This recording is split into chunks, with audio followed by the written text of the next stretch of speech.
Coming up on 3 years ago, U.S. Attorney John Durham was assigned to look into possible criminal mischief by the FBI and others surrounding the probe of Donald Trump as a supposed Russian spy.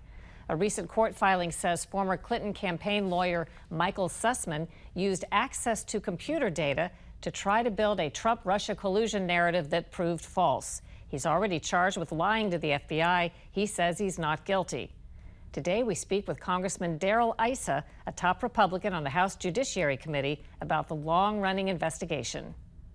Way back in May of 2019, U.S. Attorney John Durham was assigned to look into possible criminal mischief surrounding the FBI's probe of Donald Trump as a supposed Russian spy.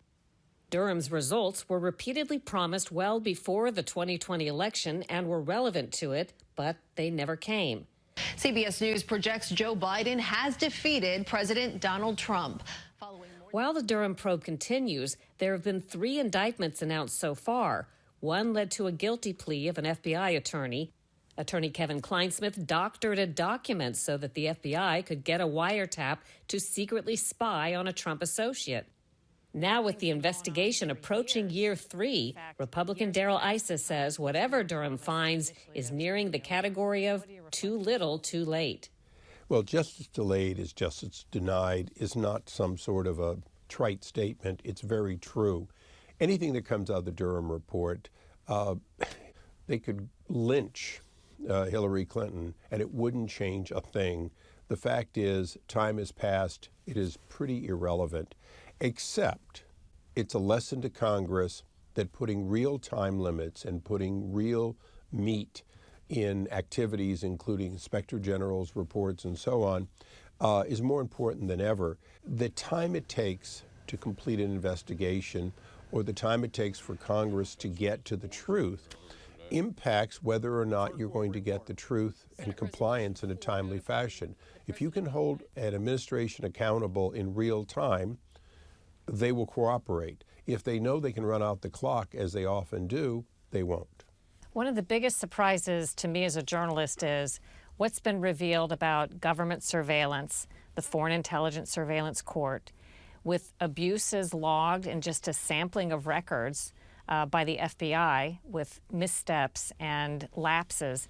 And yet, I haven't heard on any scale that's been publicly announced that anyone's been held accountable or that anything in the system will be changed other than we keep hearing, well, we'll re-educate our agents and make sure they know the rules and so on. Well, because the FBI and the Department of Justice have told us time and time again they'll do better next time at each reauthorization, once again, the next reauthorization is in fact the time to either put teeth in the enforcement or take away some of the capability, particularly those that were granted under the Patriot Act. And what do you think is going to happen with that? It seems like every time there's a chance for members of Congress to do some accountability. In fact, I was told by members of both parties that they favored more rules when there was a key reauthorization that came up, but that their party leaders convinced them to vote against making any changes at that time. Do you anticipate that that's going to be different? I expect the same forces will be in play in the next reauthorization. And one of the challenges will be for people like myself who were here for the Patriot Act, who have been here for the promises of reauthorizations, to stand with Jim Jordan or whoever else will stand with you to say, no, your time is up. Some of these capabilities go away. And if you want to keep some of them, then there have to be criminal or civil penalties for misconduct or failures by the Department of Justice, the Department, and the FBI. I use the latter because they usually claim that it's an omission. The reality is it is a deliberate omission. From the very beginning, we have seen that what they do is they like a law that says you can do the paperwork after because, of course, we need immediate answers. And yet, when the paperwork isn't done, never done, not only does this go on, but often it's reauthorized multiple times without the original justification ever being before the judge. 46 Republican senators have asked Biden's Attorney General to give assurances that Durham will be allowed to finish his investigation and get all resources needed.